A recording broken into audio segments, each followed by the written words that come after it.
Over the past couple of years, it's become insane the number of times we're talking about transgender athletes dominating women's sports.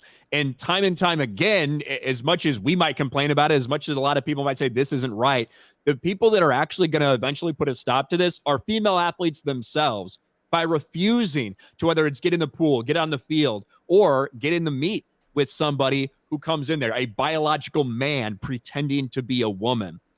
And somehow, some way, despite all these professional athletes we've seen absolutely cuck and bend the knee to this stuff, willing to essentially give their jobs away so they won't be called a transphobe, it takes 13 to 14-year-old girls to actually stand up to this shit.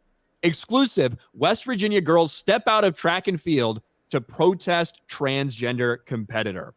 On Tuesday, Court of Appeals ruled a West Virginia law that bars biological boys from competing on girls' teams cannot be enforced with regard to a 13-year-old who competes on the girls' track and field team at an athlete's middle school. So the kids took it upon themselves. Check this out. 5 middle school female athletes in West Virginia refused to throw shot put against a man. And all of them kind of went up and pretended like they were going to and then didn't. We're going to watch. I guess there's no audio with this anyway. Yeah, there's no audio. But she's like, oh, no, just going to walk out. See the next one come up. Do the same exact thing. Walk in, step out.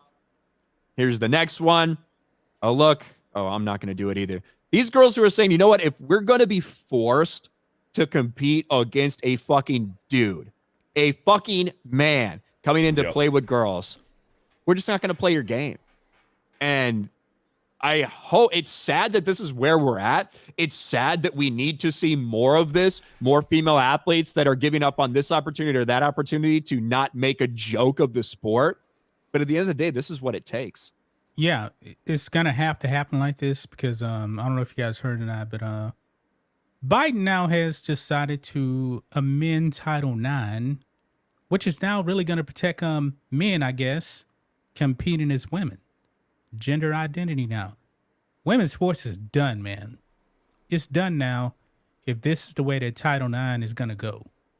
Yeah, they're basically adding it. They're basically saying it's okay for transgender athletes to compete as women as long as there's something that says there's no inherent advantage. There is a little caveat in there. So I'm sure you're going to have studies out the wazoo because everybody knows it is a fucking advantage. Inherently, it is an advantage. But, people like Riley Gaines who have continued to stand up and speak out about this are a big reason, I think, why you're seeing so much attention be drawn to it. But you've got parents and students themselves that are getting more and more fucking upset with this stuff as it continues to get pushed harder and harder. Anyone with the brain, any normal human being, 99% of people in the world, in this country, everywhere, know that it's not right for biological men, for biological males to compete with women. And I don't understand why it's so hard, why all these woke media people won't fucking talk about that as much as they've tried to push women's sports. But here we fucking are.